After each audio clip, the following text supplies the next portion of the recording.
Don't turn the light out, let it burn brighter. I can see so clearly now. For every fear that's fading, another heart is waiting.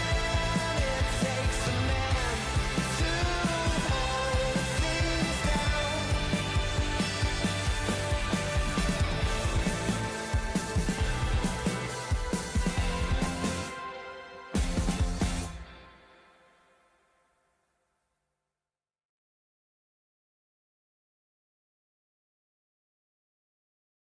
People, welcome to Not In My Lifetime channel. And for the first time ever, it's a live show, both of us actually together, rather than just being separately on two different screens. Big up to you all. Hope you're all doing good in the chat. Big up Nick as well. Even mate, we're doing good. Apologies if you can't see it on Twitter. I've got to sort that out, but it's just YouTube tonight, so it is what it is. But no, we're here together, live and direct to YouTube today. No sound apparently. This is typical. Is this not? It should be working as a mic. Hello. Is the problem with hopefully it works. It's great start to the stream already. So look, this. Hello. There you go. Right. Okay. There we go. We're here. I've got to do this. Let AFTV. I will. Right. Anyway, both here together. You know, obviously I'm there for a week in Wales until we'll go back Friday. So I thought it'd be good to, do a live show together, have a chat about the game on Saturday, which was a 4-0 win. You know what? Obviously, we'll get into that. Like stuff going on with Savinho, and we'll get to that in our own time. Like, I want to focus on something important first. Now, there was some news today from the Men in Blazers guys. Big up the channel because they do some good interviews with them, good football stuff.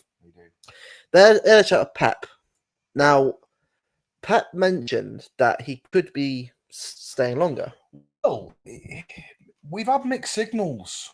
There was rumours circulating that he did an interview with a journalist a few weeks ago, and the conversation was when his contract is up, he's going to have some rest.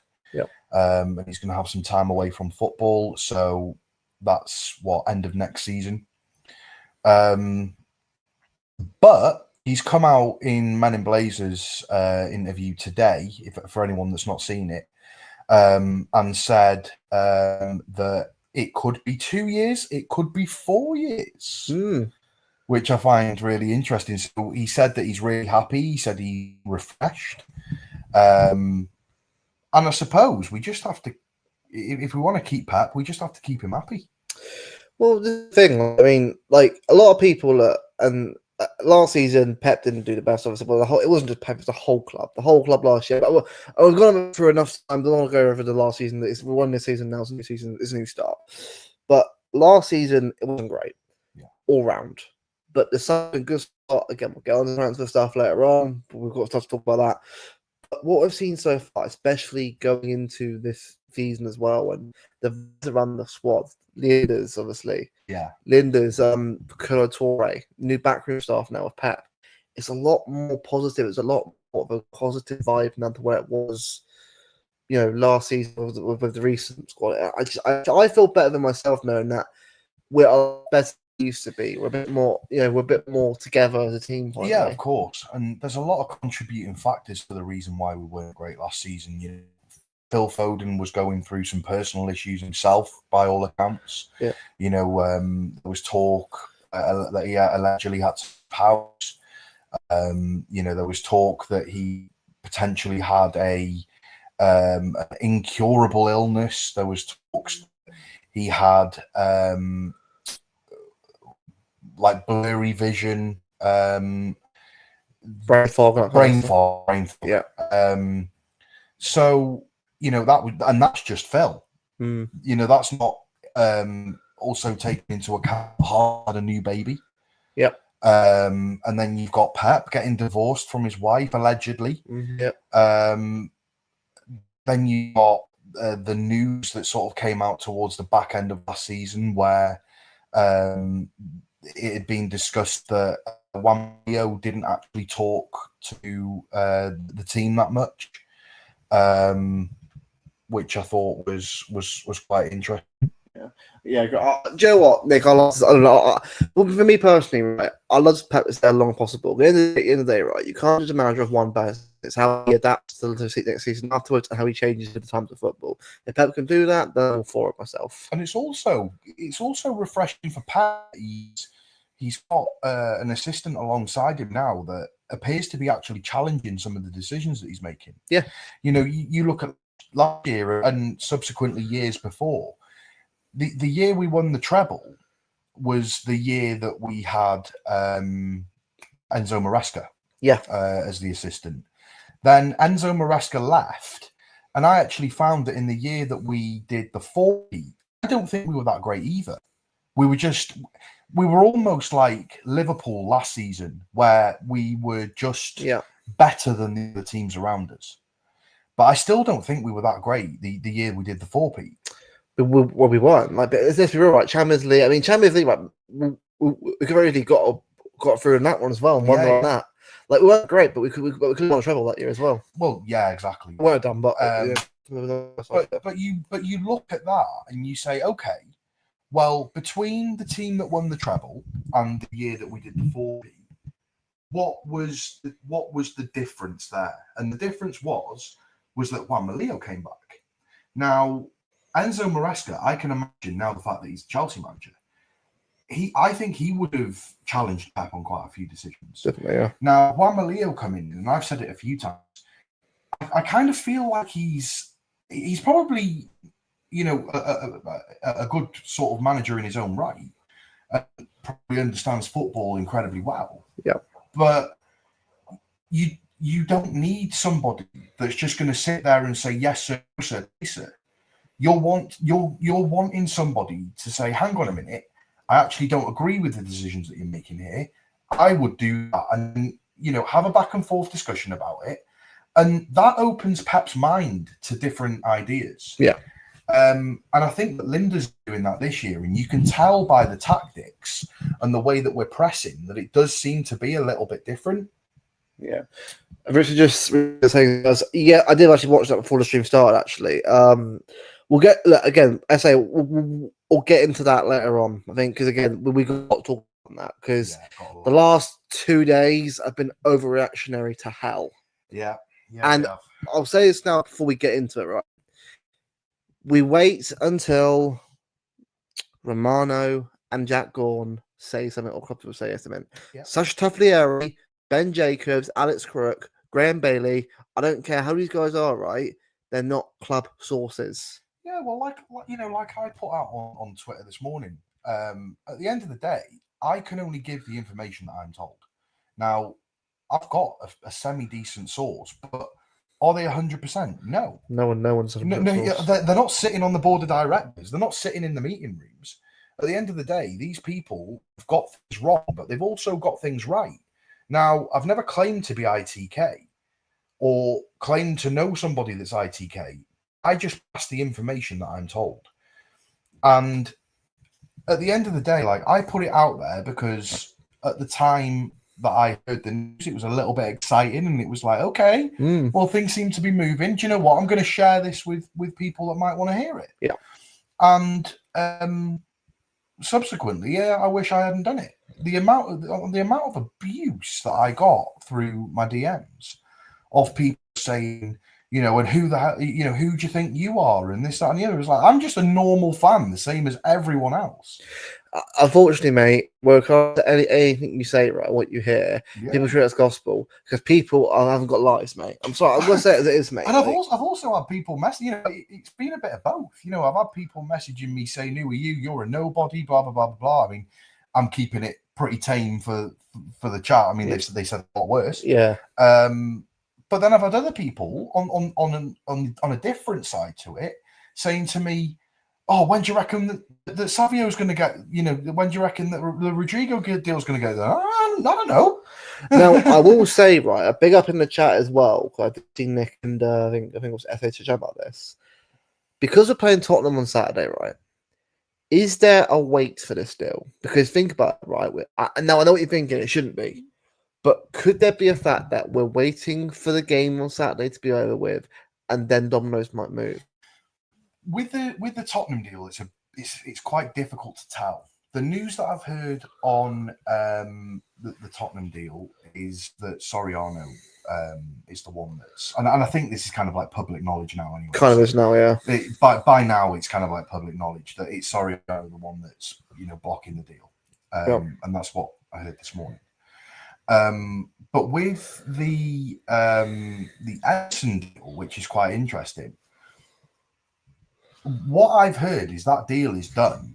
The problem is, and never has been, the Galatasaray, Edison to Galatasaray deal. That's never been an issue. No. The issue's always been that City have been willing to let Edison leave without having Donnarumma ready to come in straight away. According to Romano today, we're looking close to agreement now. The issue was the dealings that City were working with PSG.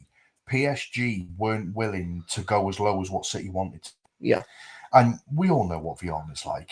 Haggling. But then again, he does wrong deals. He does well with it, yeah. Yeah. And it does take longer than we expect.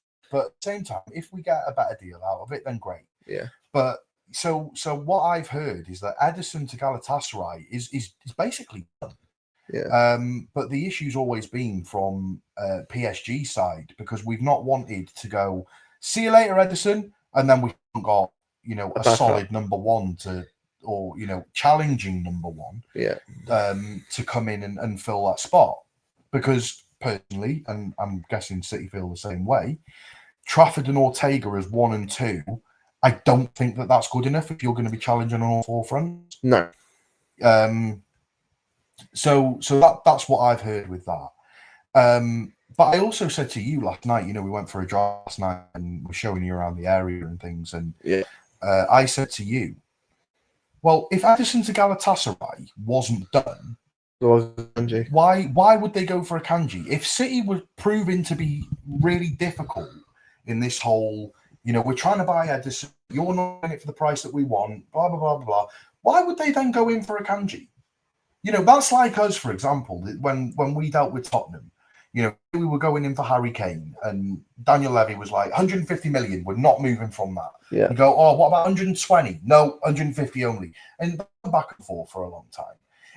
Imagine if we then went, oh, do you know what? I quite fancy Kulizeski from Spurs. You're not going to do it. You're not going to go back to a club that you've already had difficulty working with and trying to get another deal over. No. So I don't think that Edison to Galatasaray has a problem. No. And at the end of the day, right, look, I think what we'll do is we'll get into the game, obviously. Big up Williams. You could probably know by now that Trafford pitch. Yeah, mate, big up to him. Big up to Trafford, man. Look, now we'll get to Trafford. And I've got an opinion that I don't necessarily agree with, but look, Trafford for me played very well against Wolves. Credit where it's due. Mate, you know what? Ironically, right, we watched the YouTube videos there that stated about best debuts for the club. And it showed Joe Hart. Was it against Sunderland? Who was it again? Was it Sunderland again? Sunderland, yeah. 9 years old, Joe Hart, and it was just catch, save, catch. It was not catching the ball, wasn't it? Was it Sunderland or was it Sheffield United? They were red and white. Yeah, it wasn't Sound. It was Sheffield United. I think, yeah, red and white anyway. Yeah, but that's the thing though. That's the thing. Like, Trafford, for me, did a good job on what he had to deal with. Yeah, of course he did. He can only save what is in front of him. Yeah. And I thought he did a very good job. Does that mean I think he's ready to be number one going forward every game? No. Hear me out, people. When people want to be in there, trust me, I do eventually too. But he's got to learn. Now, Romano put up on a video today, he did an hour ago. He said that Donnarumma is prepared to fight Trafford for the number one spot, because Donnarumma has a lot of respect for Trafford. Yeah. How good Trafford is. Now, I think vice versa. Trafford will know that Donnarumma is, and that they're ready to push him. They're also, what I said this on the LB panel show, they're also two very different goalkeepers. Yeah. If you've got a team that is high pressing and pressing the defense and pressing the goalkeeper and sending 2 attackers on the goalkeeper to try and pin him in, then you're going to want someone like a Trafford who can play the ball out from the back. If you're playing against like Arsenal, who don't seem to press us that high, then you play Donnarumma. Yeah. You know, we have the variations there. The problem is, as it stands, if we were to get rid of Ederson, whether it be this year or next year, you've effectively got Trafford and Ortega battling it out for the number 1 spot. Yeah. I don't think that that's enough of a safety net. If you imagine now, we get into the last stages of the Champions League, we end up having to go to the Camp Nou, or go to the Bernabeu, or to go to Wonderful Portano, San Siro, San Siro, Inter Milan.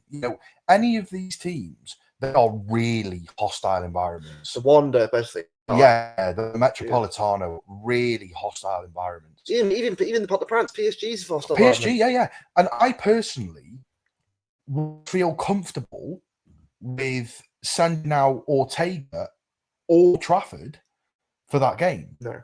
Now, only because of the lack of inexperience. I'm not saying that he's a bad goalkeeper. In time, he's not. He's a great goalkeeper. But experience does play a massive part. And he'll have experience being in the squad in those. Of course he will. And the thing is, Trafford has never even been to the Bernabeu. No. Or been to PSG, because he's never been in the team to Europe, to go to the games.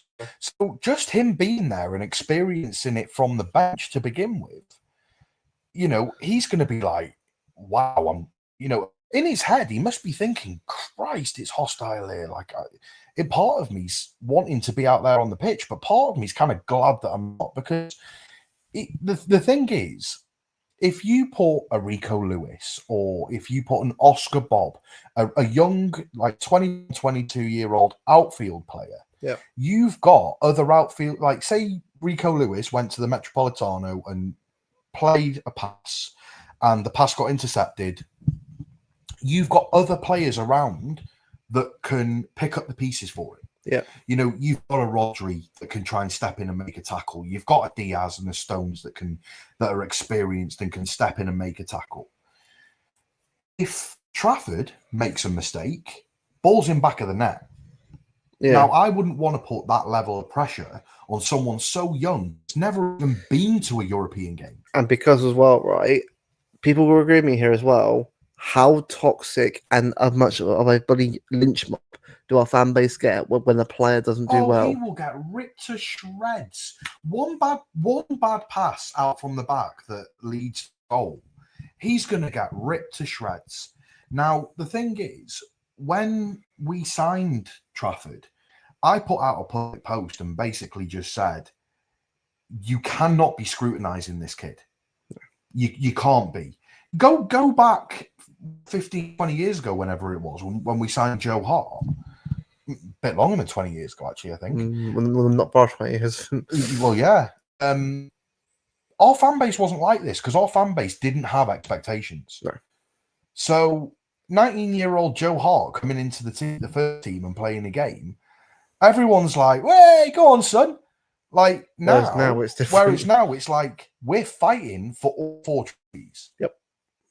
So there's I know, you've got the main road wankers, but like times have changed. Our club's moved on. Now, whether people like it or don't like it, we have to accept that we are now considered an elite club, which is something that we weren't 20 years ago. Yeah. So people can use the example of, oh, well, Joe Hart stepped in, and it's like, well, yeah, but we weren't challenging for anything. We're a mid-table team at that point.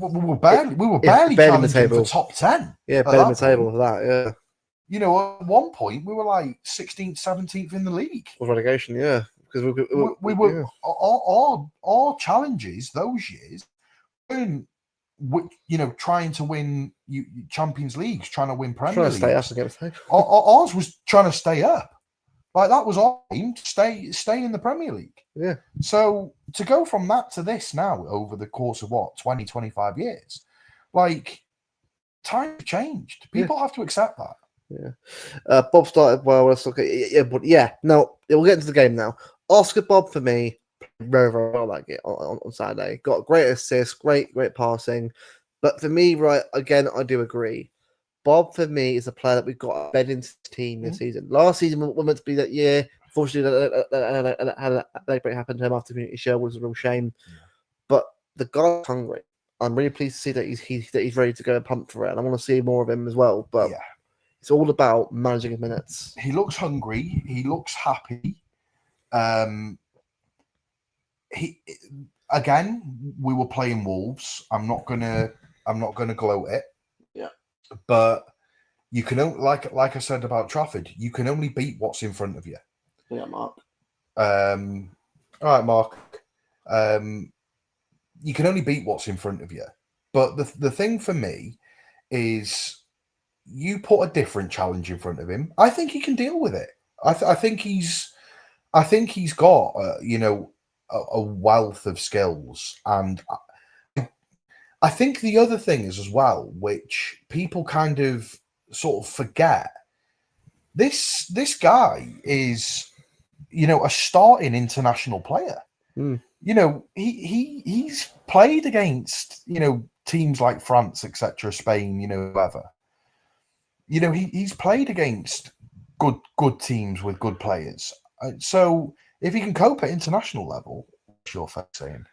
Right, I've got some news. Right, but we'll pause this for the moment. We'll get back to the game in a bit. Right, Rodriguez exit from Madrid this summer is not ruled out, and a move to Man City is seen as possibility by the player's entourage. I mean, that says it all. This is people. We've got to be patient when it comes to bleeding sources. The other thing is as well, right? If the deal with Tottenham and City wasn't close, why on earth has Savio's agents travelled from Brazil? And why was this gaff looking very empty? Oh, I didn't even notice that. In the drawing, I'll follow him on Instagram. People, right? We've got to be patient there. Again, to me, right? Look, don't get me wrong. Am I frustrated? Of course I am. But we all, because it's messing us around. We just want to know.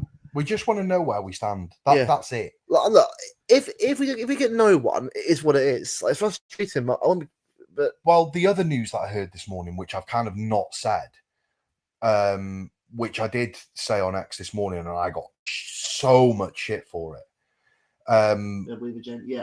Was and you can call this a bomber, exclusiva, whatever you want to call it.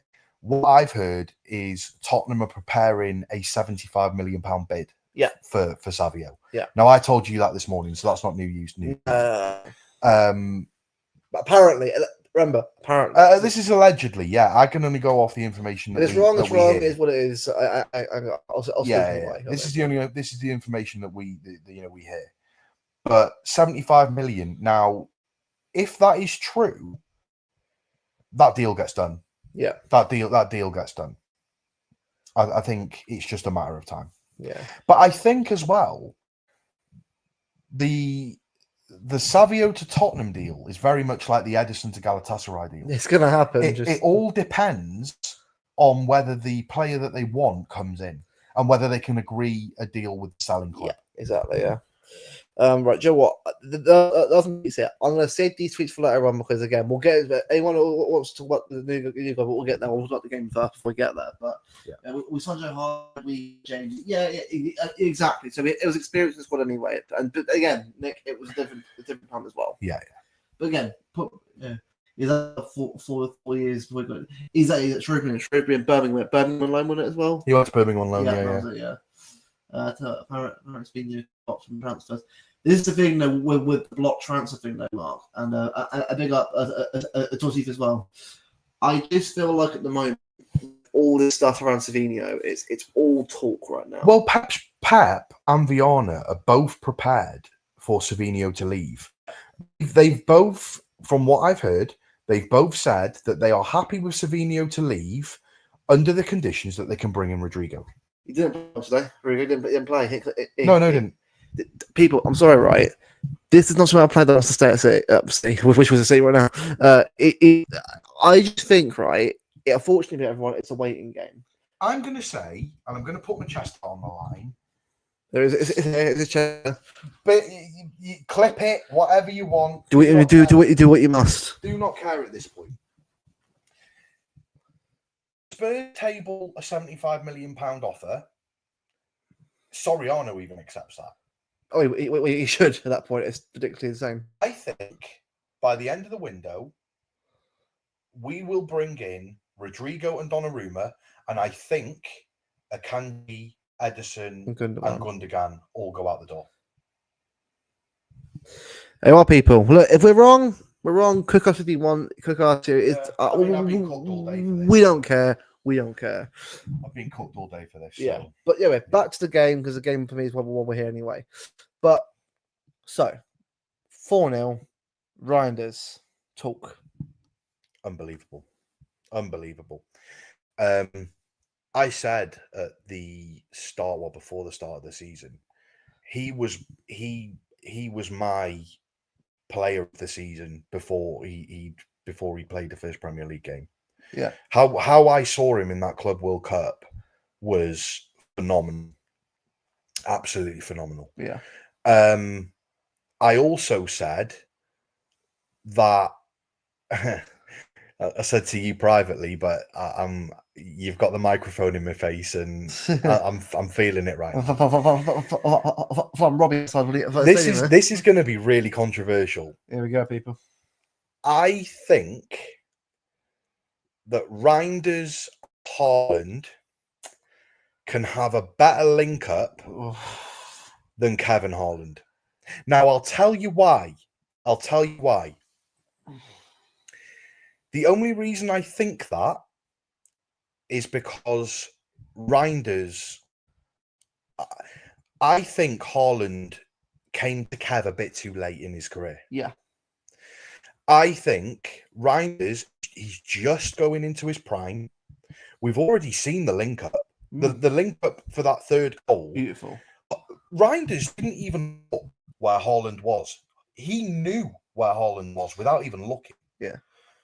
I just think that link up is going to be really, really special. Yeah. I also said that, in my opinion, I think Reinders is the signing of the summer, and that's by any club. Yeah, well, I agree. I like to see all the goals. Now, for me, Rico Lewis, by the way, was brilliant in that game. But now, I don't ever give it for Rico. It's unbelievable in his game. There's no faults. He does. But that game, the way he pushed up, obviously, with Bob, the bobbling up was brilliant. And I think that the Reinders little chip ball over the top of the fence to Rico was unbelievable. It's beautiful. That was naughty. And I actually said this to you as well. I don't think Kev plays that pass. Yeah. I think if that's Kev, ball through, he plays the ball along the floor. Now, ultimately, it's still going to go to Rico Lewis, and it's still going to be a goal. Yeah. But I think that Kev wouldn't have played that over the top. No, Kev's more of a cross into the box or something from quite a long way. Yeah, he is. And I will stand here and say that Kevin De Bruyne is the best passer world football has seen. Yep. I'm not gonna say that he's not. But I just think that he played that. Yeah. Question, Bevo, do you think we need to be quicker as the winner closes to be? Well, what's the question? Do you think do we need to be quicker as the window closes in 2 weeks or so? Part of me is but that's me wanting them to be quicker. The impatient part of you. That's the impatient me waiting for Christmas Day. Yeah. But I also understand that these things, it's not like we're signing. There's a lot of variables to these. Mm-hmm. We can't go and sign Rodrigo without Savinho leaving. Mm-hmm. We can't sign Donnarumma without Edison leaving. Yeah. Now, if we were just looking for a goalkeeper and no one was leaving, Donnarumma. Yeah. Same with Rodrigo. If we were looking for a winger, Rodrigo to City would be done. Yeah. The thing is, there's a lot of moving parts with this, and we all know how Viana works. He will play hardball right until the end. Yeah. He will. That is just how he works. Yeah. And, you know, you look at the deals that we've got over the line just in this window. Reinders, what was he, 47 or 41 million? 47 million. 47 million for Reinders. Chucky 30 million. Turkey 30 million. What was Ain't Nori? 35? 35. All for us, what about less than 100 million, 100 million over? Well, I think all three of them in total was 108 million. That's less than what Liverpool paid for one player. Florian Wirtz. And you're getting with that. I'm going to just say it now. You're getting a more experienced, more established player that's only just going into their prime in Reinders than Wirtz. Yeah. Wirtz is an up and coming talent. Don't get me wrong. It'll be well classed at Liverpool. Yeah, but I mean, he's not Reinders' level now. No, not right now. Look at Cherky. Cherky is probably on par with Wirtz. Maybe he doesn't get as many goals and assists. Whatever. Like that's to be debated. Yeah. But he's an up and coming young talent that everybody was after. We got him for 31 million quid. Like, where's that come from? Yeah. I'm not being funny. Liverpool had to pay 8 million quid to Wirtz's parents. Big up DC. Have you doing good? DC. Alfred, big up Alf. We're doing good. I mean, I'm guessing Rangers lost 3-1 or 4. Probably, I don't remember the score, but I know a lot of the way Brugger going through. Rangers are getting cooked anyway. That's fine. It's all right. They're going to lose in the first round anyway. Exactly. Yeah. Hello. What's I remember that. What's Yaya to Zabba to Negredo against Everton 2013? Same as Haaland the goal. The other. To be fair, yeah, that people do often sleep on 13-14 how good it was. But I mean, Negredo for me, right, one of the best pearl patches I've seen from a player in City history. Yeah. The West Ham game. You remember when all the Tottenham game and the volley, obviously, and the little chop turn. Injured him, it was finished. Yeah, after the injury, that just did him. Like that's one of the best. I've never seen a player like for that period of time. Yeah. It's unbelievable. Yeah. It's Vinicius days. 1 minutes after. Yeah, definitely. Yeah, Brugger won. He's celebrating Brugger winning through. I mean, if we get City, mate. I mean, then again, knowing him, I don't know. It'll be shame to celebrate every goal. Of course he will. I mean, they're not getting through to the latter stages either way. So. And big up Staffy Dave, we're doing this good, my friends as well. Big up everyone, we're doing good. Welcome to the stream, and even like everybody as well. Subscribe if not already. On the road to 2K by the end of the year, if possible. Get sharing it to your friends, to your nan, to your mum, to your dad, to your brother. Get sharing, get liking, get subscribing. Here you go. Right, so. Quickly before we get on to the game, Romano tweet 0 minutes again for Rodrigo tonight. It was an unused sub against Osasuna. Man City want Rodrigo after the try for Savino goes to Tottenham. It basically, right, what Fab is saying here is that nothing will happen until Savino goes to Tottenham. At the moment, lads, I would forget about Rodrigo's having leads. Well, we're waiting for that final Tottenham bid. So, for the moment, and look, what we'll do a stream when that goes through. Because right now, we can't do anything about Rodrigo until that happens anyway. I swear to God, right? If we wake up tomorrow morning and Savio Tottenham, here we go. Because you look, right, over the last, how many streams have we done? Yeah. The next day, something always happens. People, prepare tomorrow. Prepare. Bomber in the morning, boys. Every time we do a stream. What was better than Haaland? Come on, man, you're better than this. God. What was the last one? Was it was Rodrigo we're getting City the last time we did the stream, wasn't it? Or what was this? Was there some right there? Right. It was the day before, right? And the evening, Savino to Tottenham was then confirmed exclusive. Yeah. Then it was this is the thing. No, our last stream that happened the last couple of weeks or so. It's been the same sort of news recently. Yeah. But something definitely happens after every stream that we do. Very right. But why would Xabi Alonso not bring Rodrigo on if Rodrigo was meant to be staying at the club? Yeah. I know it sounds a little bit like I'm thinking too much of this. No, he's a brilliant player. Why wouldn't you play him? Yeah. Oh, yeah. So again, I know obviously we're waffling on a bit here, but again, all this stuff, mate, it all adds up. Honestly, anyone who's worried about this kind of stuff, right? Just honestly, look at the current facts we've got right now on the news, right? The lines, there's a truth there. All we'll say as a people, and this is what we're doing as well, focus on the game on Saturday. If this news comes out, we'll celebrate when it comes out. Yeah, Otherwise, you go crazy. yeah, definitely. And I've decided any news now that I'm going to reveal, it's just going to be bombers on here. I'm putting it on Twitter for knobheads to comment on. Like, don't get me wrong, I've had some lovely comments, yeah, but but I've also had like horrible, nasty comments, and then I just don't need it. Do you know what I mean? I'm not an ITK. I just give out the information that I hear. yeah. A big up LB, and LB's going live right now. We're doing a Savvy Analytics episode 925,000 watches. Oh, big up, man. To me, right, because it's like never ending fucking 2 weeks on. Honestly, Yeah. But it happened when it happens. I'm not really bothered at this point. I'm kind of like, it's kind of like if it happens, brilliant. But it's kind of just a waiting game. It's a waiting game right now. I think both deals get done. Obviously, pending appropriate bids. Yeah.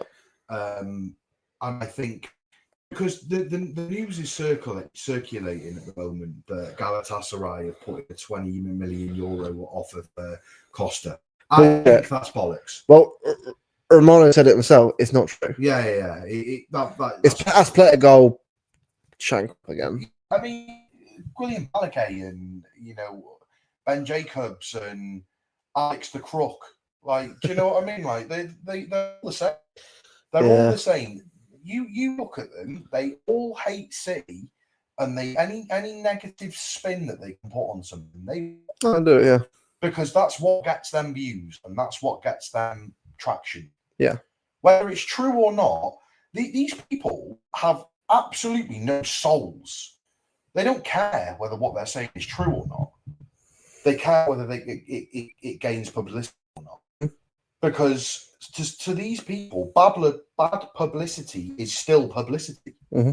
Yes, yeah. So back to a game that was awesome to watch. The first goal was a great finish, but the second goal, Ryan is the Bob counter-attack was brilliant. The way he won the ball back and but the Reinders finish. The Reinders run.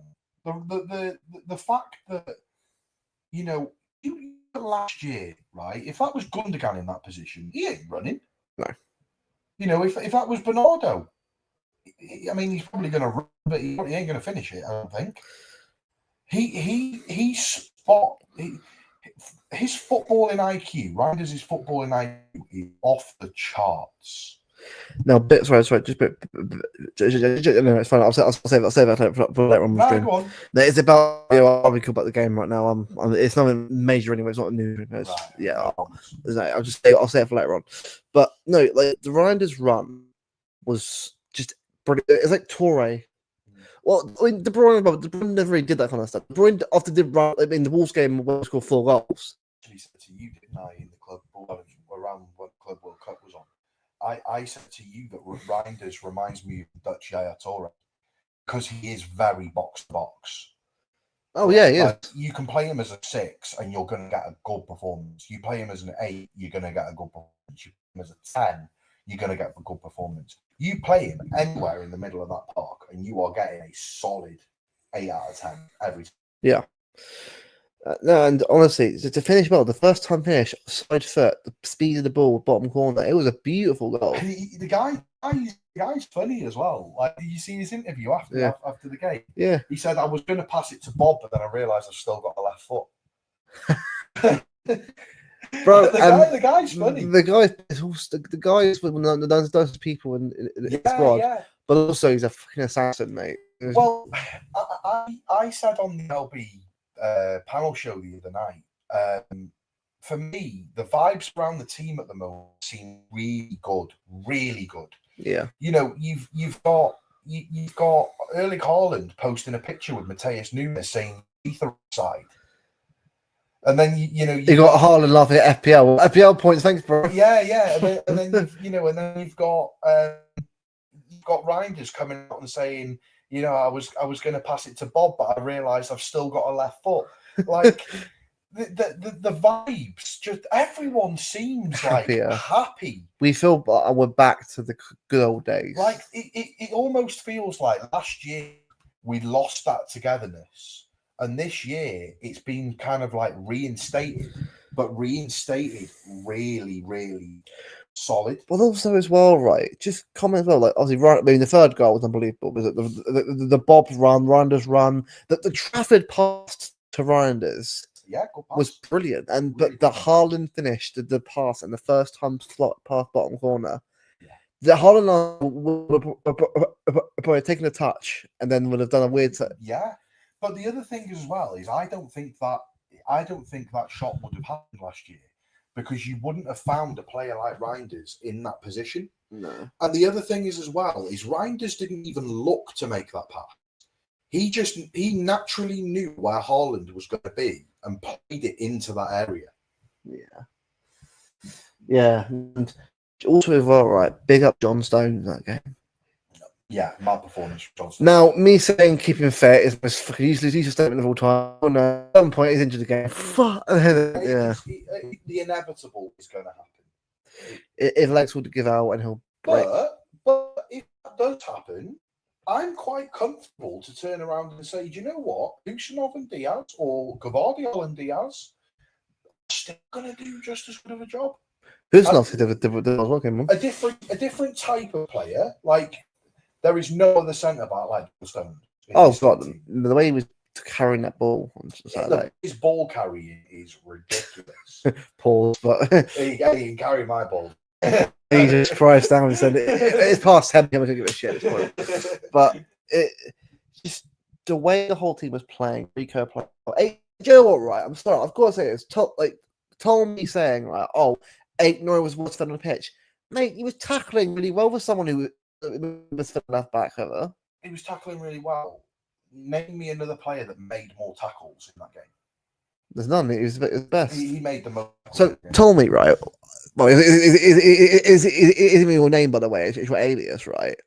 Why was he the worst defender on the pitch, mate? Please tell me this is where and why. I get partly where he's coming from to a point, but the only bit that kind of concerned me is when there was a winger going down the left-hand side.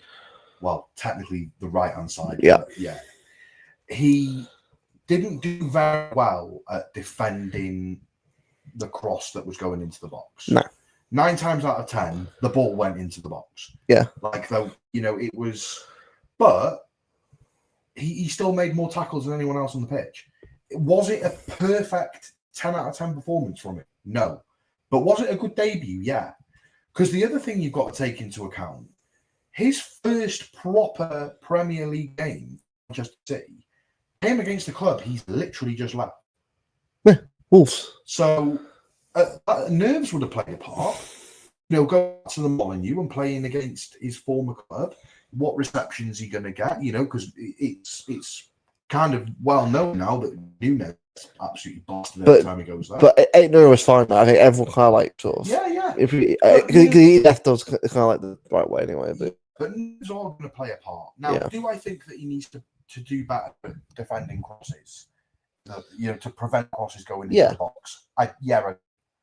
Because you come up against someone like I don't a Saka, like a Saka or someone like that, or even Salah. To be fair, Salah and Saka aren't really types of players that do the crosses. That's a good point, Mark. By the way, Craig Party-time. Where's he gone? Yeah, this is what people don't understand. But ever since Sheiky's gone, right, Party-time's just gone as well. He has. Cheeky's Craig Party-time. Imagine she could watching LB stream get mum watching LB get wrapped on that transfers. Wow. I mean, maybe he's on holiday. We don't know, but long holiday. Or could be got exposed for the league news. But maybe, yeah. Probably, but this is what I mean. Like tell me existential the is to get people to follow them to put this out. That's what we're saying. Look, at the end of the day, right? Match proof of the club announced it, Jack something. And by the way, just as what I was saying earlier on, this is what I'll be put out. This is such an easy one to lots of Jack Gorn and co. To just article, Savio is staying. Savio wants to stay. Yeah. But they've not. Well, I put out a similar post yesterday, and it was something along the lines of someone had put Ballaghay, Graham Bailey, there was a few other names as well thrown in there. Ben Jacobs, I think, was one of them. And they said, these are all now tweeting that Savio to Spurs is off. And I've just thought, no Fabrizio, no Ornstein, no Jack Gorn. I call bullshit. And it's true. There's been nothing from David Ornstein. There's been nothing from Fabrizio. And there's been nothing from Jack Gorn. No. 3 top-tier sources. Yeah. Now, until they say something, I'm still believing that it's on. That's what I mean. Other sick commentators might think differently. Whether that's through their own beliefs or what, I don't know. But I personally, I'm not taking any news of anyone that isn't Fabrizio, Jack, or David Ornstein. Yeah. When they confirm it, fine. Yeah. Move on. Yeah. But yeah, do you know what, right? Cherky. Ryan fucking Cherky. Joe, I don't care about We it. are the Cherky boys. We are the Cherky boys. I like the paper balls over there. Yeah, Cherky fucking boys, mate. We are here. We are here to cook. We are here to stay, mate. Rayan fucking Cherky, mate. I mean, it wasn't long he was on for, mate, but the touches, the flicks, the skills, and the finish for that goal. Bottom left corner. With his weak foot. Weak foot. I couldn't believe. Please don't make me say it again. What? not the thing that I said on LB stream. Please don't make me say it again. You know what? Go on. I believe that Ryan Cherky has 30 goals in all competitions this season. Yeah, he said that. And I approve of it. Oh, look at LB's recent panel show. Trust me, I watched that. Yeah, okay. Okay, another controversial statement he's put out there. But I gave reasoning. You did, And yeah. I gave my Yes, explanations, Dave. Come on, round fucking check. Yes, sir, come on. And I gave my explanations, and I will die. Now think about it, yeah. Ryan Cherky, if he gets 15 Premier League goals, yeah, 15 Premier League goals. Yep. Not a huge If he has ask. one, so yeah. That's what I mean. Not a huge ask. Bearing in mind, this is all dependent on whether he gets sufficient games. I've got an idea. Get notebook out. No, he'll finish the season with 2 goals or something. You know what I mean? Like, oh, 50 goal. Yeah. 22. Yeah. But here's my logic behind it, right? Ryan Cherky gets 15 Premier League goals in the next 37 Premier League matches. Well, 14 now, because he's already got one. Yeah. Then across Carabao. the FA Cup, the Carabao Cup, and the Champions League, are you telling me he can't get 5 goals in each? I remember how many games were on the group stages as well. Exactly. Way more games group stages. Hey, if he does it, mate, honestly, this would be the most cooked like thing. It's like, oh, he's done it. I tell you what, I am calling LB and I am having a show for everyone Stuart. to make a public apology. Yeah. Dave, but true, ambitious but achievable. Exactly. Of course it is. Look, he doesn't get it. He doesn't get it. Like the guy can score goals. He can create of course he chances. can. He reminds me of like a on David the Silva, pitch. the Claudio. He was on the pitch 7 minutes against Wolves and put the ball in the back of the net. Holland would main goal scorer. Sharky will get hella assists, but I doubt that the rest of the players will go over goals. You say that, bro, but the thing is, we don't know yet. We don't know yet what will happen. I think Reinders ends the season with more than 10 goals. I mean, Alf, obviously, but I know you are. Like, obviously, the first it's one game. It's hard to retell where we really are. Tottenham will be a huge indicator of where we really are. Tottenham, by the way, people say, "Oh, we should beat them this time." Do Tottenham, not sleep on Tottenham. no, mate. Thomas fucking Frank is a good manager. Yeah, he is. Kudos. Richarlison's looking good so far. Already. Do I think that we should be beating Tottenham Hotspur? Yes. Yes. Especially at home. But Eze's coming in. And it's Eze won't be playing against. no, I think It's it'll, too early it'll for misregister. But again, mate, when they got mate, we'll get Madison back next year. Madison, Eze, when we got Richarlison, Kudos, Sevilla. I think it's Sevilla in. Tottenham have got a team, and Palhinha. Spurs are building a team in the future, and Frank has a setup that works in this league because it's a football. Especially if sport. they get Savio. That's what I mean. So, guys, on Saturday, right, you back the boy. Look, unfortunately, I can't go to the game. I'm busy that way, but I'll be at Brighton away this week, which will be good. But the thing is, guys, that game Saturday is huge. We have to win that game because I know 2 games in, but last year was 4-0 to them last year. You've got to be revenge this time at least. Oh, we should be beating them. I'm not being funny now, right? You look at it. We've got potential Rodri maybe back, maybe not, maybe not. Like the likelihood is he's probably not going to be back. He'll be back. Apparently bench. Yeah. But Nico Gonzalez has had 6 months of the team. And he's good at You've got Reinders, who's balling out by now, by the way. Sheffield is very good right now as well. Yeah, not just Cherky. Foden. You've got Bernardo Silva. Yeah, right. Having Bernardo Silva next to Reinders works really I'm going to well. quote some people now. This whole Unk Bernardo thing, stop. He's not an Unk. He's 31. That's not old. Good one I get. Cheers. Bro, Kovra and Bernardo are not Unks. They're still like 30, 31-year-old players. Good one I get, but it's almost like people like just Gundogan is borderline fucking He's 30, grandpa at this. he's 30, he's 35, he's 80. Yeah. Care home, grandpa. Get a turkey. Eat turkey teeth. Well, the other thing Oh, is man. as well is if we can let Kev go at 34, we should be letting Gundogan go at 35. 100%. It should be. But Bernardo Silva, mate, he played brilliantly on Saturday. Yeah. I don't get the hate around him. I do. I'm happy having Gundogan around the squad if he's happy to not play minutes. I'm happy to be around, but you're not playing. Yeah, I don't want to see him near the football pitch, but he's a treble-winning captain, and his experience around the dressing room is going to be good experience to have. Yeah. So, and especially when you've got like Reinders coming in, who's effectively taking that Gundogan role. Yeah. You know, and you've got Cherky just coming through the system, who's in the middle of the park.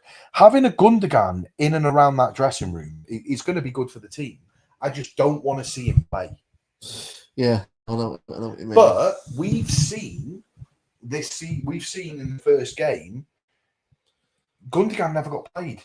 You had Nico O'Reilly coming on before Gundogan. Mm-hmm. You had Cherky coming on before Gundogan. So I think maybe Pep is learning.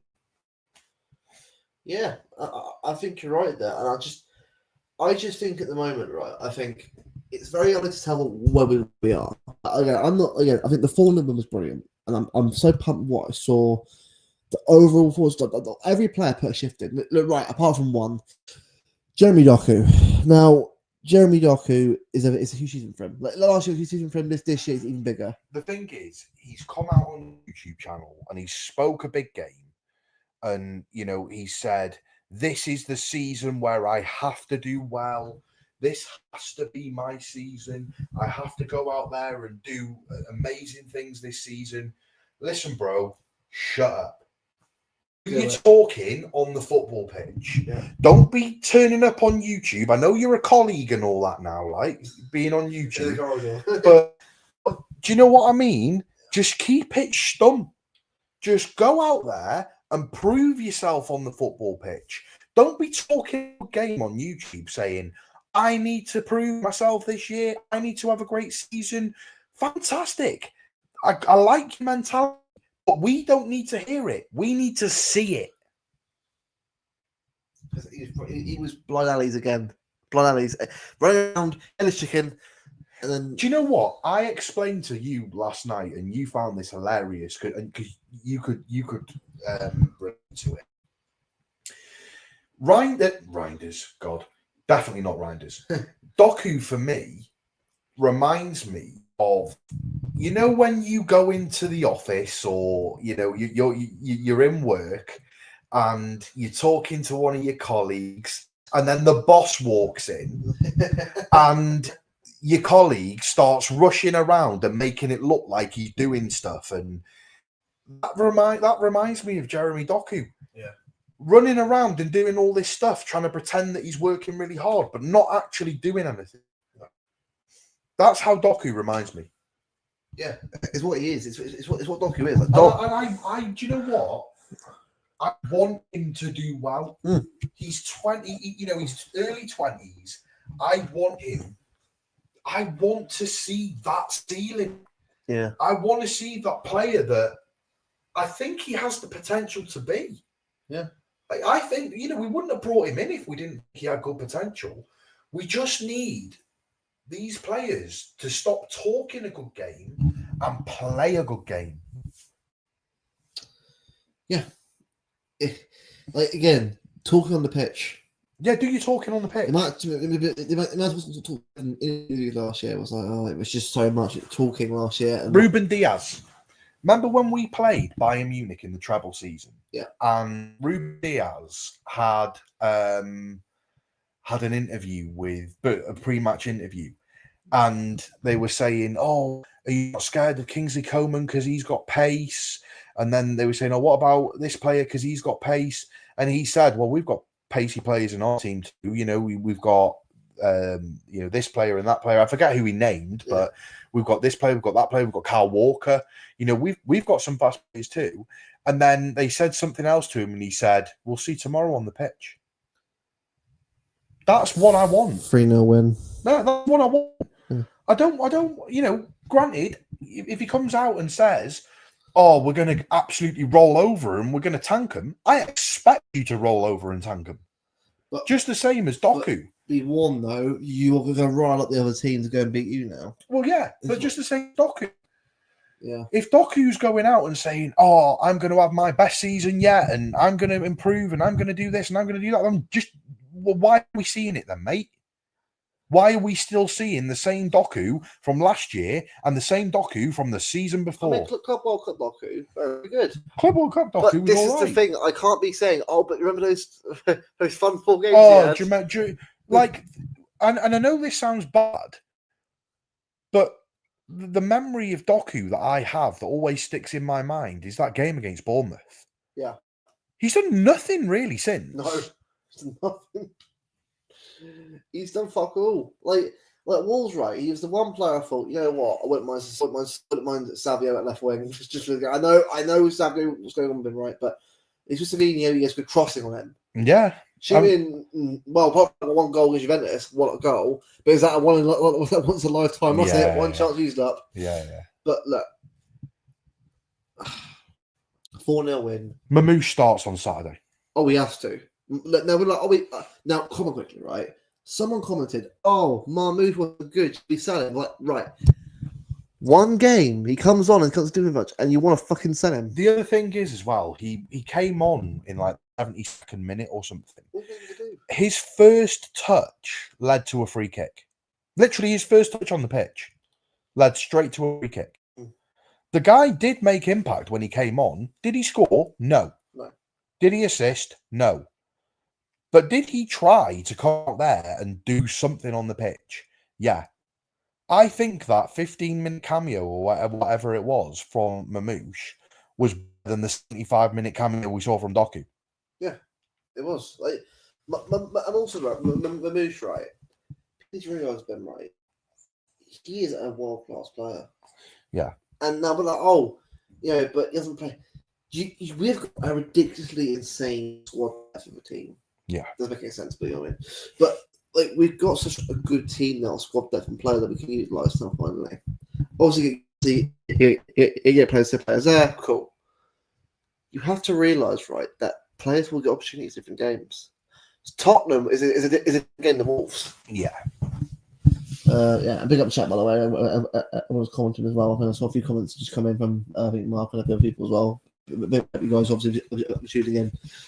I feel at the moment, right, that people are overanalyzing everything right now. Yeah. It's 1 game. I'm not doing that. Oh, but it's only Wolves. No. If a 4-0 win, a 4-0 win away from home. Yeah. Yeah. For me, it doesn't matter who's playing in the Premier League. It's 19 other teams who deserve to be here. Yeah. You have to beat them. Yeah, you do. You've got to beat who's in front of you. So for me, paraphrasing a Belgian pundit, if playing a striker like Haaland, the test is not enough. He needs to be pushing 15. Isn't getting there. Exact facts. Doku can't give me the damn assist numbers. I said on LB stream, and LB and everyone agreed with me, the problem with Doku is he's so predictably unpredictable. You don't know where he's going. I don't think Doku knows where he's going. It's like brain. I think Doku just makes it up as he goes along. Benny in his head. Yeah. Doku makes it up as he goes along. He goes, do you know what? I'm going to pretend I'm going to go left and then I'm going to go right. Like, he makes it up in his as he goes along. Whereas Savio kind of like does like he does skills, but Savio aims to get into the box. Yeah, the problem with that is because I don't think that Doku really knows what he's going to do. None of the team don't know what he's going to do either. So you've got, but what I do think Doku gets better this season, but that's only because I think when the link up between Doku and Reinders gets there, you'll see Reinders box crashing that front post. Yes, because Gundogan ain't doing it anymore. Gundogan doesn't do that anymore because he ain't got the legs to. But he's that kind of player. He's not that kind of player. Riders can do it, but He's a box crashing midfielder. Do you know what it is, right? You've got Holland at the back post. As long as you've got Reinders, if you're watching, listen. Hi, Johnny. I hope you're doing well. I'm doing well, mate. Big up to you. It's just Great player. well, like, Love you to bits, but hear me out. Right? If you've got Doku playing out on the left wing, you need that box crashing midfielder to come straight into the midfield and come to that front post. If you've got him come into that front post, I reckon you'll see maybe 10 to 12 assists from Doku a season. Yeah. Right, I've got another source there. Manchester City have been direct contact PSG within the past few hours over Donnarumma over the pro. Now to Ederson. Guardiola wants to keep him immediately on a free transfer. So basically, it's now. Honestly, right, we would not go to PSG for a deal when I want to get him next summer. No. So, yeah. So now that it's ramping up now. Well, I did say this morning it happened today. Honestly, right. I don't know when it was happening today, but I said it'd be today. Right. This is my prediction before we carry on for the rest of the players. For me, Donnarumma will get here we go the next few days. Yeah. Savinho and Rodrigo might be in next week or the week after. Yeah, that one's going to go right to the wire. Imagine like that last minute. Oh, man. It's fucking, A 93-20 signing. Rodrigo to City, here we go. I think both happen. Yeah, look, people. Look, I get it. Like, you know, it's impatience. You want it here and We're now. like kids at Christmas. We want, it's. I don't think we would be as bad if it was like City are looking at signing Jared Braithwaite. Yeah, sure, whatever. It'd be like, yeah, sound. It's the fact that we're talking about the current best goalkeeper in the world and one of the best wingers in the world, who are both really young as well. I'm sorry, right? Sorry. Rodrigo not getting minutes. You are not staying at Madrid, brother. You are not staying at Madrid. If you're staying at Madrid, you're an idiot. You in a way, right? To quote as Alfred put it, he's a cuck. Bro, you're Alf's in the chat as well. Like a big up. Alf knows what I'm on about. He love it all the time. Alf, before I carry on, you've heard it from him, right? You've got a clip on me saying it. You can use it. Clip it. You can use it if you want to, bro. We'll use it and quote it together. I'm using it right now anyway. But no. But it's true though.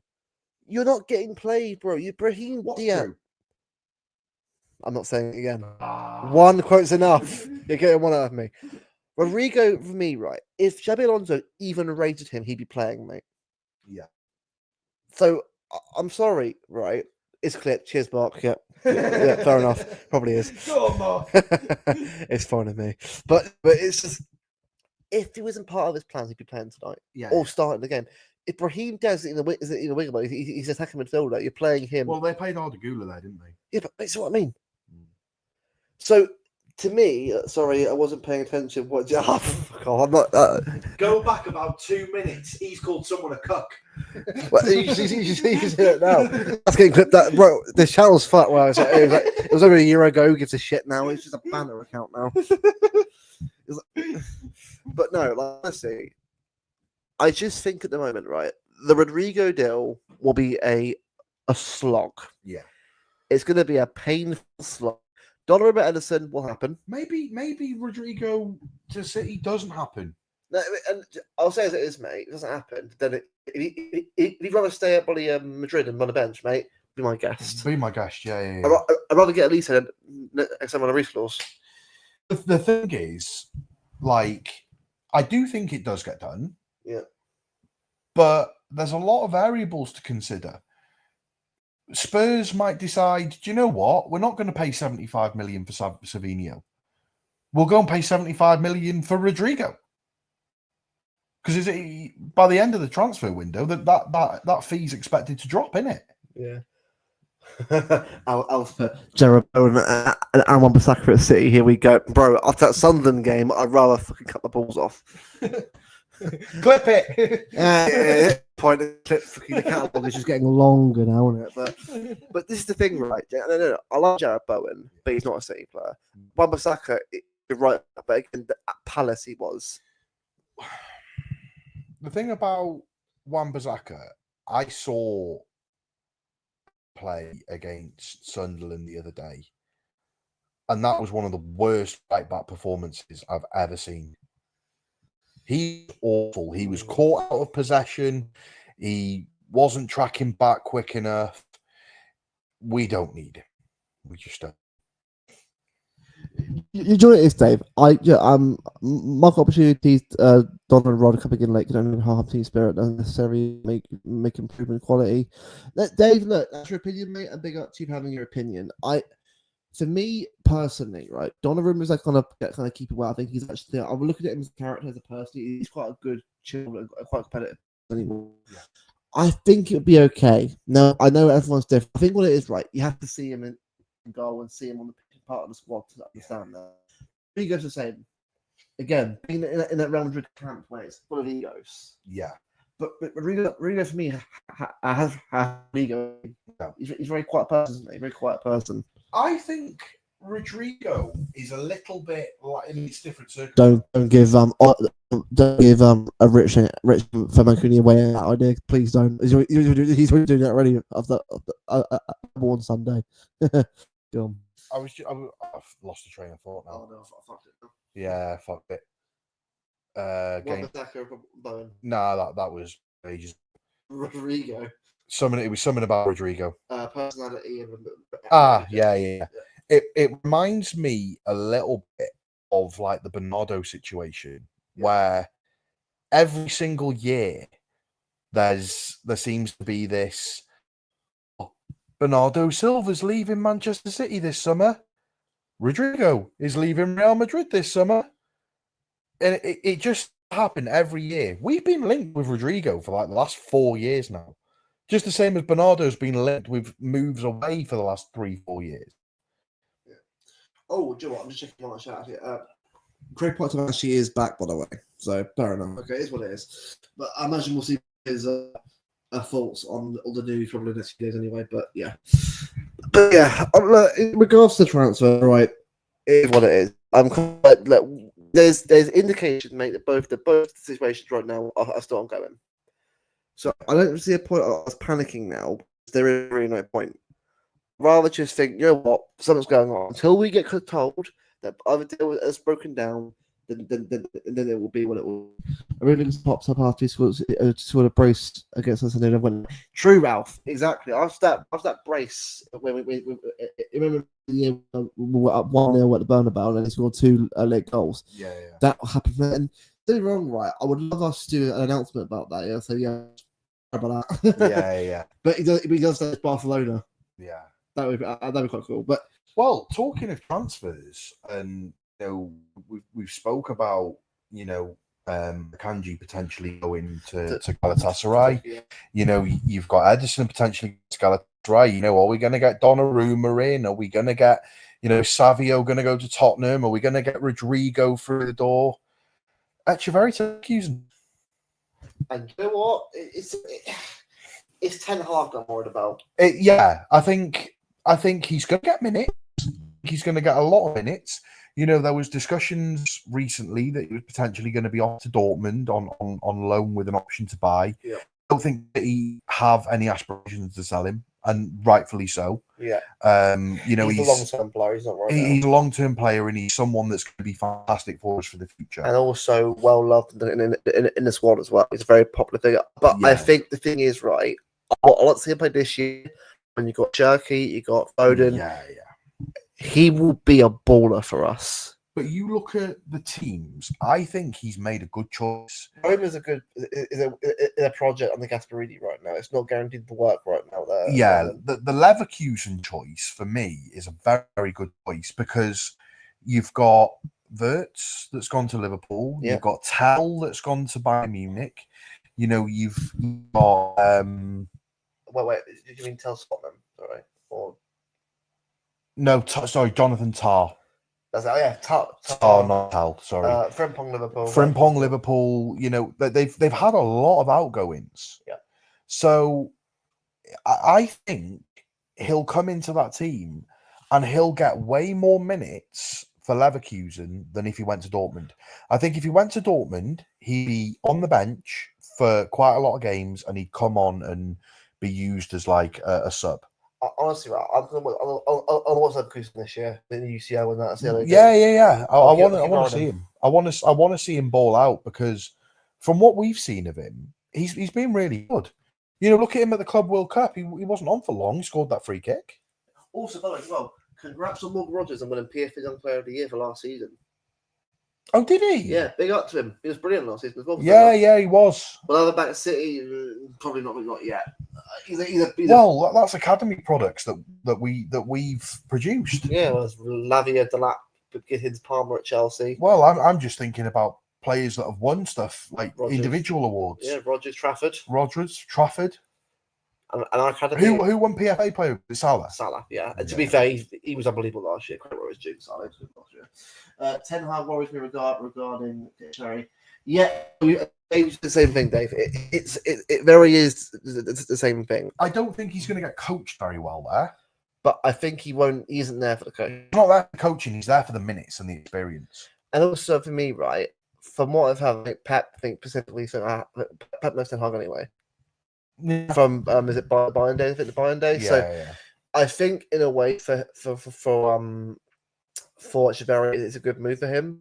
I think playing in the top league in Europe, Playing in Champions the league, and you know what? You have to put Leverkusen as a top club. You have to.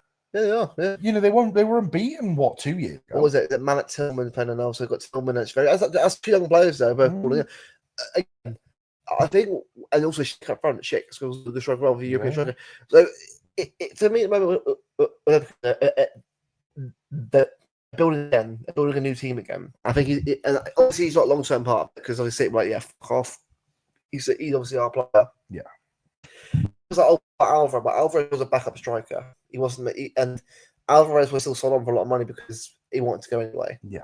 Now Echeverri for me, right, has to go. Echeverri wants to be a part of this, but again, you can't just keep Echeverri on the bench for weeks and then not play him. No.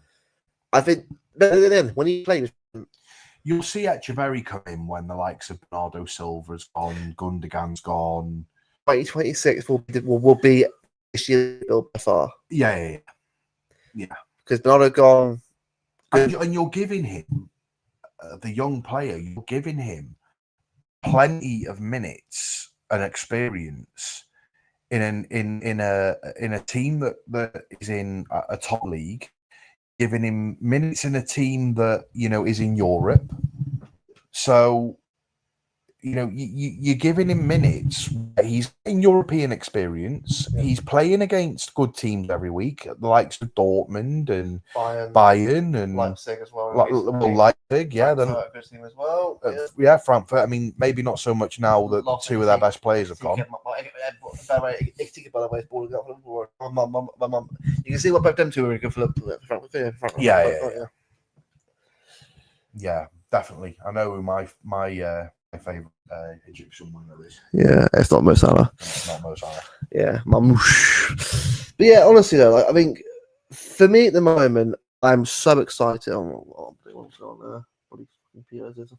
Right, I'm looking forward to Saturday.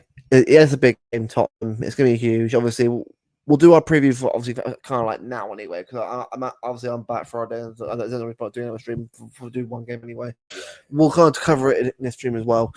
For me, Tottenham run on Saturday, it's all about how far have we come in just over a year. Because remember that Tottenham game after Pep got the contract extension, we were all excited. I remember at the stream we were all excited, and then we got the biggest humbling I've ever seen. Because was it Madison got 2 goals? I was like, oh my god, what's going on there? It was Tottenham destroyed our home record. Brennan Johnson scored, didn't he? And Porro scored as well. It was probably, do you know what? All games we lost, Bournemouth, Brighton, Sport, right? And they were bad games themselves, but I thought that Spurs was the one where I was like, oh my god, this is a crisis. Well, that was the crisis, because that was at the point where it was like, we haven't just been beaten at home by Spurs. We have been obliterated, capitulated, destroyed, destroyed. Yeah. And this season's about redemption. Yeah. Now, if it's 2-1 us, I couldn't give a shit. It's redemption. I couldn't care less whether it was 1-0 to us. Right, we have scored to settle everyone. Yeah. Now, yeah, we Spurs 1-0 at their place, but we lost them 4-0 at our own place. The thing for me this year, it isn't just going out there and beating the teams that we're expected to beat. We're expected to beat Wolves. We're expected to beat Brighton and Bournemouth and Sunderland and Leeds and teams like that. The last few seasons, we have been shite against the top 6. Our record's been terrible the last two seasons. Last 2 seasons have been awful against the top 6. We got absolutely battered by Arsenal 5-1. That was the worst one I've watched. I would discuss this with the whole team. The thing is, we didn't even look like we were going to score. I mean, the Haaland goal was a brilliant goal from Savio. Did the cross into them. Yeah, it was. But apart from that, we didn't look like we were competing. So for me, the real test is the Arsenals, the Chelseas, the Liverpools. Granted, Chelsea's got a piss poor record against us. Yeah, but Chelsea for me, obviously the Palace game was on Sunday. Chelsea for me look nowhere near a title winning team right now. No. Pedro is a good player, but he's not the player everyone thinks he is. The Lap is a decent upcoming player, but again, not the player thinks. Then they haven't got a striker as elite. No. They've got 2 strikers that are both good, but they're not. The thing is, right, this is what happens when you spend a shit ton of money on inexperienced players. Just to sell them The Lap isn't an experienced striker. Nope. He was awful at Hull. He wasn't very good at Stoke. He had one semi-decent season at Ipswich, and then bam, they bought him. Was it Ferdinand? Yeah, like you look at these young players that they're bringing in, the Estevaus and Andre Santos or. And they're bringing in Manu Maggie from Strasbourg. Mate, it's just chopping, changing, buying, selling the same players. There's no actual strategy here. There's no strategy. What you're doing is buying a shitload of young talent and hope 11 of them ball out. Which, by the way, never fucking works. That's never going to work. That Club World Cup win, by the way, was the most fraudulent win. Like PSG, right? We're tired, mate. And they're all right. Look, you won the fucking game. There's someone sitting here saying that I didn't deserve it. No, they deserve to win. If we'd beaten Al Hilal, we'd have won that. Yeah, but that's down to our competence. I think more than midfield. I think that was down to selection issues for me. That one. Because Pep picked again Gundogan, and I think that was the game where he knew it's not the fuck anymore. Yeah, that it had to. Well, you hope so, because was him on Saturday. Well, I'm sorry, but how many more times can we say, Pep, this ain't working, pal? Well, come on, Alf. Goodness sake. But the thing is, these players now are getting spammed out. I think you're not going to see players playing into their sort of mid to late 30s anymore. Right. Because you look at the games that we have year in, year out, right? We're getting more games in the Champions League. Obviously, last year was the first year of it, but there's what I think is it 6 or 7 more games? There are 8 group games now. I think also if you get the playoffs, there's 2 playoff games. So that's 10 games if we get last 16. Yeah. And on top of that, if you end up winning that, you've then got the Super Cup, which is now going to be 4 teams. Apparently. You've got the Club World Cup. Granted, that's now every 4 years instead of every year. Well, it's supposed to be for 2 years. Bro, these players are going to end up fucking getting killed off, mate. And that's really dramatic, mate. But the way this is going, mate, And then, they say injuries happening quite a lot now, aren't they? well, yeah. But on top of that, we're just talking about club matches now. That doesn't even include Nations League and friendly internationals and World Cup qualifiers, and these players are like between club games. If you're a City player now, right? Say for example, you're Rodri, yeah? Yep. Rodri is going to play most games. The last few seasons, he basically played every game for City. You're talking like 68 games across the season for club, but then you're also talking what? If it's a World Cup year, you could be playing an extra, 15, 20 games for international? Yeah. Rodri could be playing up to like 88, 90 games a season. What's the fourth? These players are not going to survive doing 80, 90 games a season every single season. Because bearing in mind, when the World Cup's not on, they do some like Nations League tournament or friendlies and then the year after it's the Euros or the Copa America or AFCON or that's the other thing you need to consider. You've got Mamouche. AFCON. You've got Mamouche. We're going to be losing him to the AFCON. He's then going to come back from the AFCON and be playing again for City. Yeah. He could be doing 70 plus games this season if we get all the way. Where's the fourth team coming from? They're fighting a non-trophy winner. This is what I mean. It's meant to be a Champions League versus Europa League winner. If you want, look, the Conference League winner, sure, but where's the fourth one going to come from? I think it'll be like a per Libertadores or whatever, something like that. No, see, that tournament's really good though, but that's different now. She actually looked after a CONCACAF. But this is what I mean. But this is what I mean, though, mate. Adding more games on for no reason. What I think you'll see, I don't think you'll see the Conference League winners in it. What I think you'll see is you'll see Europa League winner, Champions League winner, and the American version of it, and then the South American version of it. Thing, mate. It's already a thing called. Is it the International Champions Cup? Right. They've got a Club World Cup. Right. Here we go, people. I'm going to tell you what it is. There is currently right now Libertadores, obviously, Asian Champions League, which obviously African Champions League, which was pretty good as well. Maybe the winner of that goes into it. But mate, all the competition, mate. The Club World Cup is for teams of a certain ranking in Europe and all the other leagues, right? There's an International Champions Tournament, mate, which technically is the original Club World Cup. Yeah. So what's this fourth game meant to be then? Unless you went to Super Cup meant to be, but you wait for teams. what it's going to be is going to be like the top 4 ranking teams in Europe. But mate, this is the problem with this fucking tournament. Yeah. Adding more games on when no one asked for them. This is what I mean. You're already talking about 78, 90 games. You're adding 3 games to that. And are they over 1 leg or 2 legs? Is that Intertoto Cup? Intertoto Cup. They're bringing about all this shit no one can out in the first place, mate. You know what it is, mate? It's to ensure that they want football on telly all the time. Right. I've got my theory on this, and I said to you time before. Yeah. The president of UEFA, president of FIFA, none of them came from being footballers, as far as I'm aware. They're businessmen. They're businessmen, yeah. They don't know what it's like to step on that football pitch and play 60, 70 games a season. It's exhausting.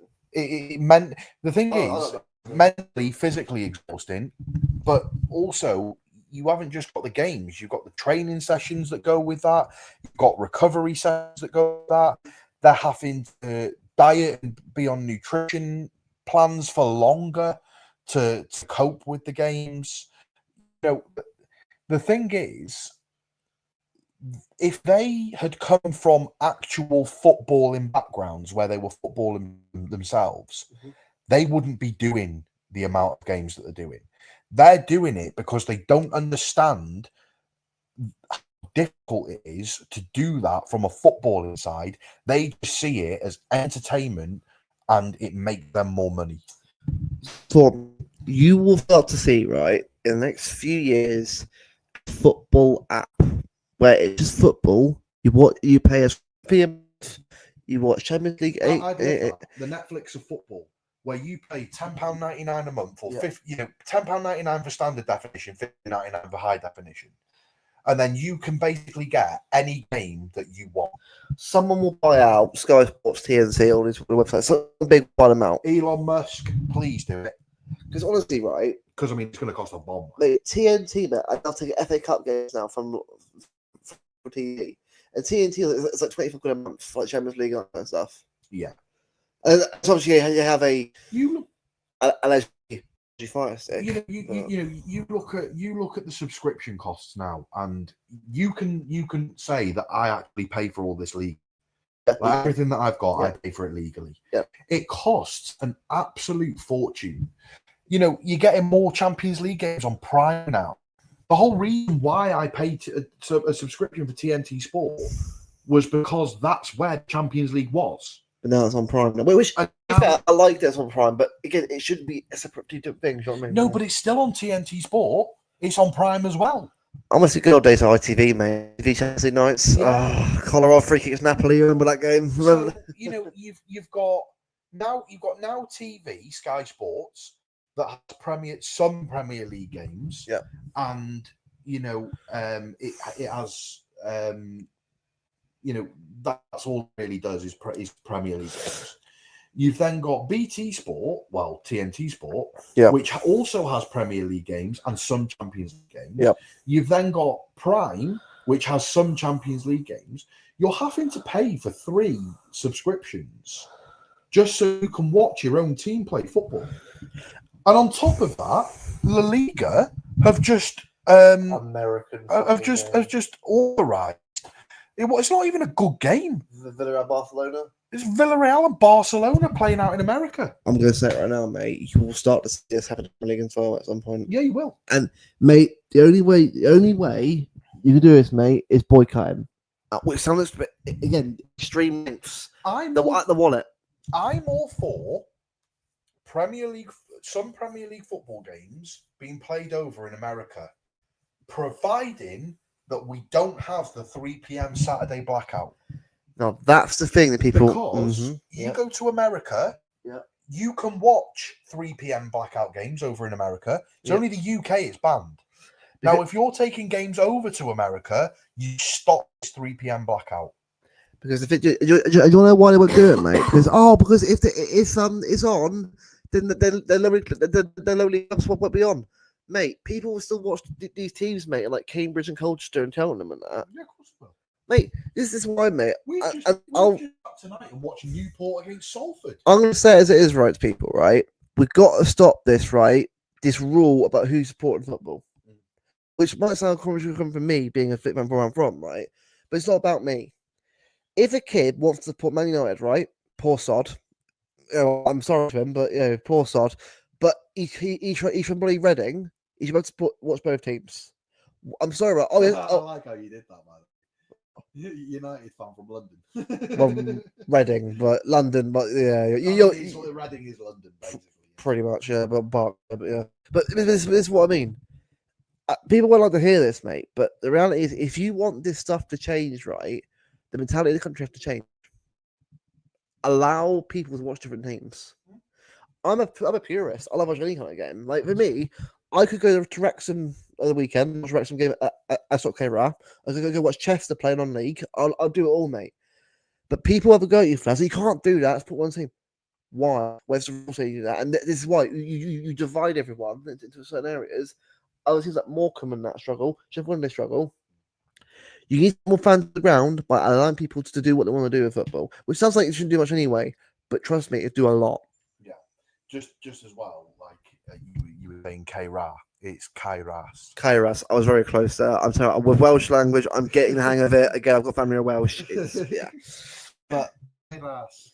but the point is, like, the point is, guys, like, for me, I grew up, right? I hate Man United, obviously. I love City, but I love City more as I got older, right? Obviously, I know where I'm from, different to obviously. I'm not from Manchester, it's what it is, but I still go to games when I can. I love going to games.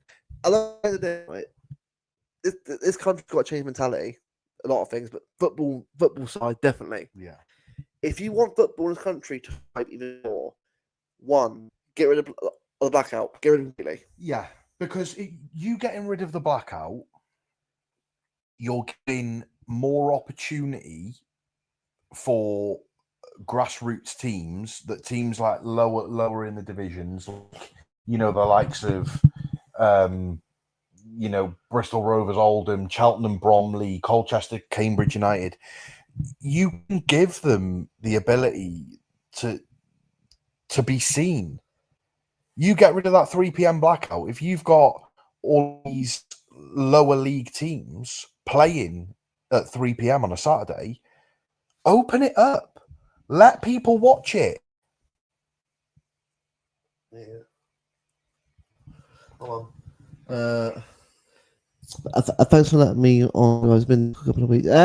Dave, honestly, man, big up to you, man. It's nice to have you here, Dave. Yeah. Look, mate, we're all going through shit, bro. We all do, no matter what it is. But you find a way, and you find your way of coping with it.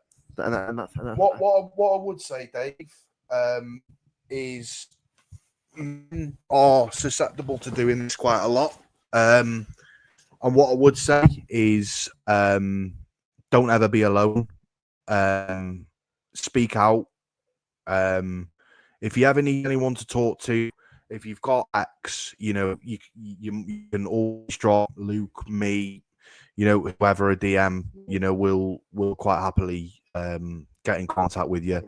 But you know, don't ever feel like you're alone, and don't ever suffer in silence. You know, men do this quite a lot. You know, I've been positioned myself past where I've done the same thing. Yeah, just don't suffer in silence. You know, we're always here for you, and the same goes for everyone else in it as well. So, this is what we do. Is like, we talk about topics, bro, and we go for it. There's no like agenda we've got to follow. We're just here waffling. That's what I do these shows. I can't do shit. Well, we don't know that. Like Jumanji, whatever it's called is now. But the kids today. But you know what I mean? That's gonna be like yeah. Big up, man. Big up to you, man. You're always welcome, bro. Always welcome there. Now, look, obviously, we'll talk about the channel quickly as well. We've got more coming soon, haven't we? We've got more coming. We're going to be doing through a lot of graphic stuff. I know, obviously, there's a backdrop, but there is a backdrop. But we thought it'd be easy to sort of just have the full screen. Well, we don't need a backdrop today. It's one of a kind show. Yeah, wall window today. Yeah, so it's a backdrop, but. We've got a lot coming up. We've got obviously new graphics coming soon. Again, as I said before, but it's been a lot different few weeks for both. But the plan is to have a new backdrop of like a new visual backdrop, is really good. Some new graphics and new stuff. New thumbnails. Memberships coming soon as well. Yeah, don't worry. It's nothing extortionate like a quid. There's nothing to worry about. If you want to see me give Alf a tanking on FIFA. That's why I'm saying it, because I know he's in the chat. If you want to see Alf give Alf a tanking on FIFA, you know, you can subscribe to the memberships when it comes. As I say, it's gonna be good. There is forfeits on the line, so it's best of 3. So I'll give him a chance to get back into it. So, but I mean, let's be honest, it's going to be 2-3-0, isn't it? Yeah, probably. You know, he might even rage quit after game 1. See how go even already. All right, yeah. Love you, Alf. Yeah, but like, honestly, like we've got a lot coming up again, and again, it's just unfortunately right. And obviously, Steve obviously isn't in any of the chats, so he's busy himself. But we've got a lot coming up. It's just again, it's about this. It's about finding time to do it. But yeah, you don't realize, right? We're doing a channel. It's not easy. There's a lot of things you got to do, especially with life. Like, is it full time job? Like, big up Martin and big up LB, right? Because they're able to do it as their job. They can put more content out there. If we could do that, mate, we'd do it. If we had money behind us, mate, I'd probably do a lot more than this, or even a bit more each week. The problem is, and I'll be real with you, right? I prefer doing this like this. 2, maybe 3 a week if there's more going on. We just can't commit to it. You Yeah, know, at no. the end of the day, you know, I'm a single dad. Works full time, very little free time. I try and do shows when I can. You know, I do go on LB's panel shows as well. They're on. Yeah. It's just incredibly difficult, and you know, we've all got lives outside of this. We do this, you know, for a laugh and to have a conversation about football. You know, this is a career, and do you know what? We do want to grow the channel, and we do get better, and we do want to get bigger, and you guys that stay loyal to us week in, week out, you know, we're really grateful for all the support that you guys give us. We really are, and without you, this channel wouldn't be possible. So Yeah. I know. Obviously, as a father here, so I know I'll be Martin Freeman. I get it. Like they're streaming, I understand. Like you also what they're saying as well, but we obviously appreciate that if you come on our streams and sort of say hello to us all, that's completely fun. Like again, support everyone in the community. We're not about being biased here. Everyone's doing their own shit, right? Be it This Is City, Martin, LA, Alf, everyone's Connect, everyone's doing stuff right now. Like, everyone's doing content. So like support everyone, please. Like leave everyone's teams, comment. Again, I want the whole community to thrive. So I don't want us to be separated out into groups of people. we used to be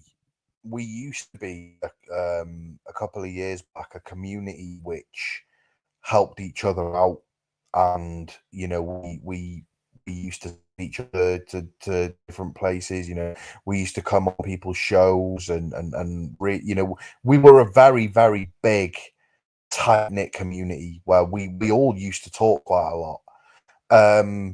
And I think, you know, there's people, you know, in the community which don't necessarily want to be a part of that. And that's absolutely fine. You know, if you want to go do your own thing, you know, whatever. But I will never shy away from going on someone else's show. But I would appreciate that if I scratch your back, and it'd be nice for you to scratch mine. Like look at LB. You know, LB came on our show. Yep. You know, he loved it. You know, we loved having him. Martin, if he's not doing his own channel, he's normally spamming the chat. He's often with us, but look, again, he's doing streams tonight. But Yeah. if Martin was around, let's say on the first day, he's doing anything. He often is with us. So yeah, of course. he all comes down and chat with us anyway. Like, but the thing is, right, it's not personal. Like, again, your channel's your priority, but some people in this community, right, and there's no beef. I'm just saying as it is. Some people, right, they don't do that. They kind of just focus on certain people that they're going to hang with, and that's it. And they doesn't just sit with us. As life as well, guys. Life. People like that anyway. Like people do that because. So all I would do, right, is again, there's no like send for anyone. I don't give a shit about that anyway. Like, look, people do what they want to do. Be up to them what they want to do, but like a life as well. It's all about, you know, focus on the ones that care about them. Yeah, of course. At the end of the day, I never give to receive, but at the same time, if I've gone on to a show and then I say to somebody, you know, do you mind coming on to a show, and then it's, you know, complete stone cold silence. It's like, well, in that case, it's like I know where I stand. I've been used to go on a show for you to get your likes and clicks, but you're not willing to give me the time back. Yeah. So I just want to get this community back together again. Yeah. And you know, be back to the community that we once were. We have, out of all football clubs in probably in Europe, Mhm. to be honest with you, I think we have collectively one of the biggest online communities. Like, you know, Yeah. when you think about it, you've named off some. You've got LB, you've got, you know, this is City. You know, you've got Martin's channel, Even the bigger ones like JSGC, Big Steve, Typical City, Big City. There's loads of them, but I think the problem is right. We've got to say it as it. and Jacob as well, by the way. Yeah. Big up to Jacob. What a guy.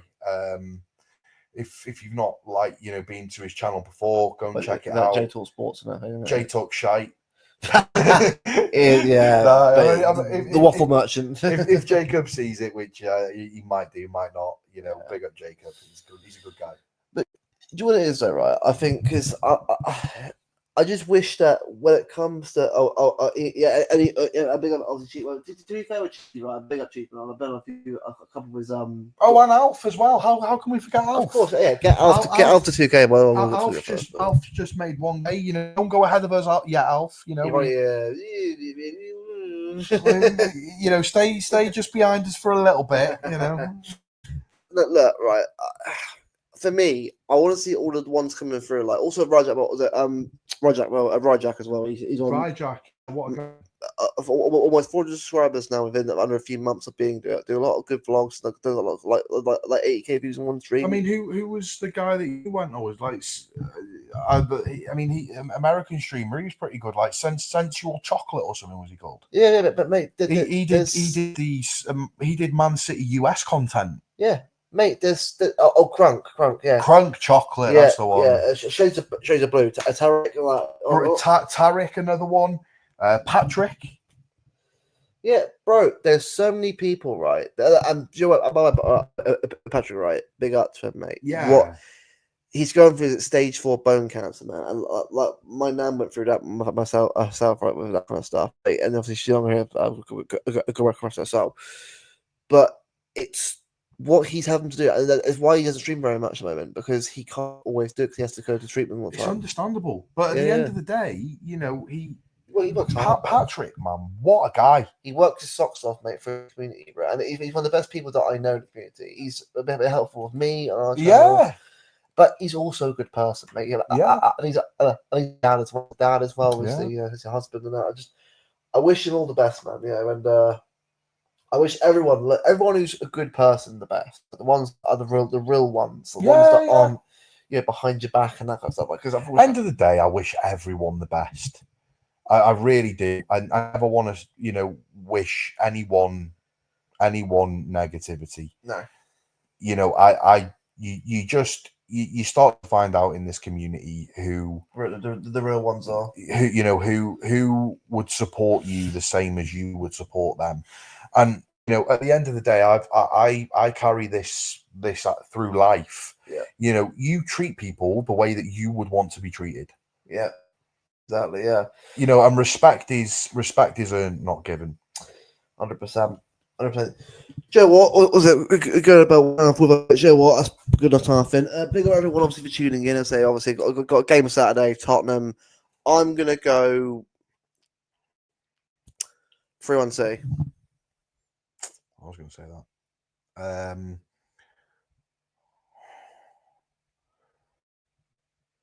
I think we'll see the goal. We will see the goal. I think it will happen. I'm going to go 2-0. I think another Trafford clean sheet. I think Shirky will score a goal. I hope he gets 2. And I need that 3 goals. Notebook, no. Pressure. Notebook, where's the notebook? No, I'm doing it.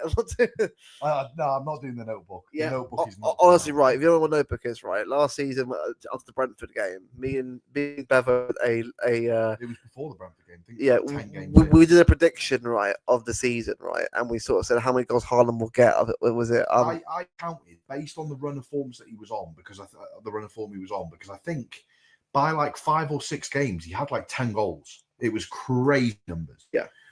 And I said, if he continues on this trajectory, he could finish the season with like 52 Premier League goals.